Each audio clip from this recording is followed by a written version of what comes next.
Hey guys, what's going on? It's Ben here. I am back again today doing another video. And the subject of today's video is focusing on the Houston Rockets and LeBron James. And specifically, what would this team have been if in 2018, when LeBron entered free agency, instead of going to the Lakers, he would have gone to Houston?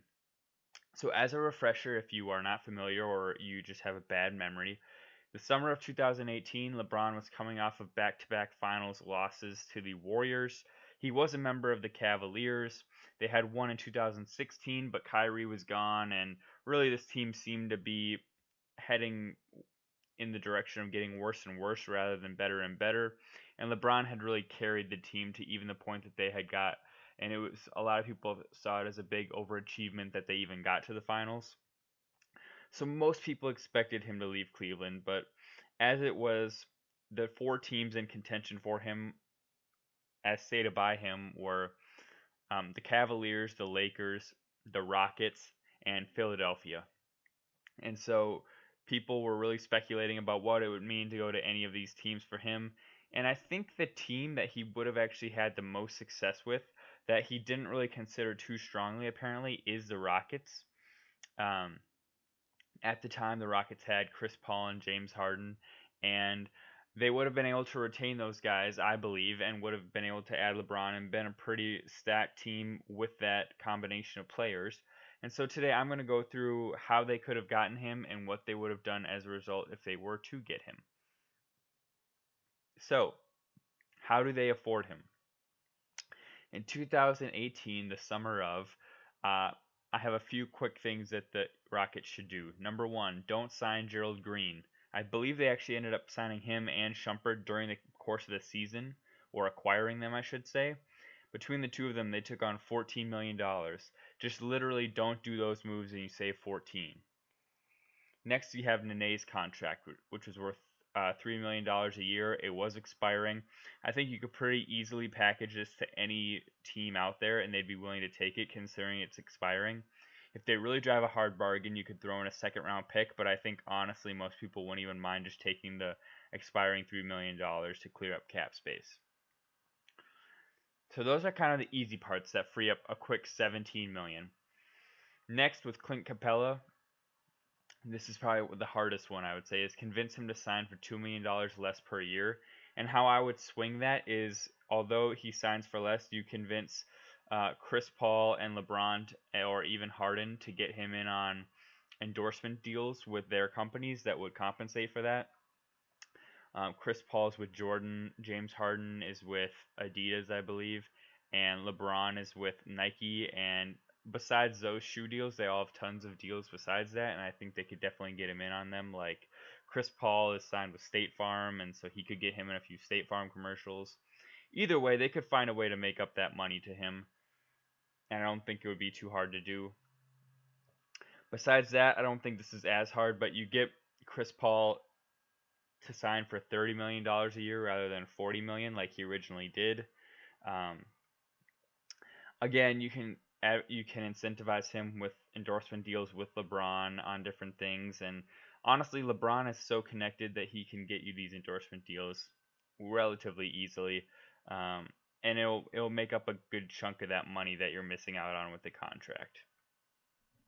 That being said, if you do all of those moves, you free up $29 million, and I believe that would be enough to sign LeBron James. He did once say he's not willing to sign for anything less than the max, but I feel like at the same time, 29 million is pretty close to the max at the time, which I think for him going to a new team was like 35 a year.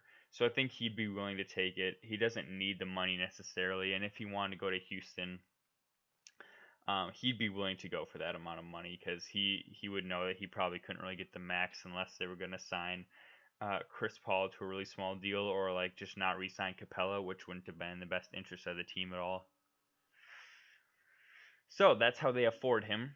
Going into the next season, this would have been the roster with LeBron. Remember a few key things here. They probably still sign Kenneth Faried, Carmelo Anthony to minimum deals. They still have Danuel House, who's on like a G League contract, I believe. Austin Rivers, I think they also acquired after he got cut by Washington, so he was on a minimum deal, I'm pretty sure. So really, all their bench guys are guys playing for the minimum, except Eric Gordon, who still had a contract. And then within the starting lineup, it's a pretty solid starting lineup of Chris Paul, James Harden, LeBron, PJ, and Clint Capella. So here I've kind of shown a rough outline of what the season last year might have turned out if the Rockets had LeBron versus not having him. Their original record was 53-29, and Nene, Shumpert, and Gerald Green combined had 4 win shares last season, with all their playing time collectively for the Rockets. Whereas LeBron, even with the time he missed and then coming back late in the year, he had 7 win shares for the Lakers. So as I note here, it's not exact math, but let's say you replace those 4 win shares with 7, Houston, in theory, would improve by 3 wins. So now their record would be 56-26 and the second seed rather than their original 53 wins in the 4 seed. So in this scenario, I think they still get to the second round pretty easily, but this time they would face Denver instead of Golden State, and I think Houston with LeBron would have been better than Denver, so I think they would have beat them probably in 5 or 6 games. Would have gotten to the Western Conference Finals and would have faced Golden State, who I again will remind did not have Kevin Durant in that series in the Western Conference Finals. So to me, Golden State without Durant facing off against LeBron, Harden, CP, Capella, I think that Houston would have that series just because I think that Golden State would be a bit overmatched with all that talent, which, let me remind you, is a much tougher opponent than who they originally faced in the Western Conference Finals last year, which was the Trailblazers without Nurkic, I believe. Then you go off and you say, okay, Houston gets to the finals versus Toronto. To me, that's a toss-up, but I do actually think that Houston would have the edge just because I think if you go down the line, Chris Paul and Kyle Lowry, I'd give an edge to Chris Paul. Kawhi and LeBron, you could probably say it's a wash, but then the next matchup is or the third best player, not the third best, but the next significant player on each team is James Harden versus Siakam. And to me, James Harden is significantly better than Siakam, so I would say Houston probably has the edge, but I think either team could have won it. Then going into this year, basically the only change is that the Rockets basically traded Covington for Capella, and then in this world, they would not have traded Chris Paul for Russell Westbrook. So basically, the Rockets end up doing the small ball thing still, and they basically run the exact same lineup, except instead of Russell Westbrook being the one guy who scores in the paint, because that's their kind of setup now, is that Westbrook scores in the paint, everybody else is on the perimeter and waiting for him to dish it, like a 4-out, 1-in offense to create spacing. They basically do that exact same thing here, except sub out Westbrook for LeBron being your interior scorer. And I think this team is actually a greatly improved team if that is the case. Because I just think LeBron's a better interior scorer than Westbrook. And obviously we haven't seen the end of this season yet, so we don't really know how it would go. But I think they would have brought a lot of the same guys back too. Carmelo Anthony would in theory still be on the team because they would have had success the year before, and I don't think LeBron would allow Carmelo's dismissal. Same thing, Eric Gordon would still be there. Same thing with Danuel House, and then Rivers and probably Kenneth Faried would stick around too. Yeah, so I don't have end results for 2019 and 20, obviously, because the playoffs haven't happened yet. But I think if LeBron would have gone to Houston, I think they would have really been a powerhouse in the West for a lot longer, and not just a contender, but the favorite possibly in the West.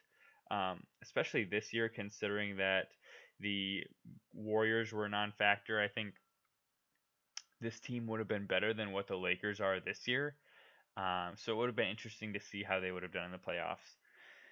That's all I got for today, though, guys. Hope you enjoyed the video. I hope that you check out some more on the channel if you're interested. And with that being said, I will see you guys next time. Have a good day.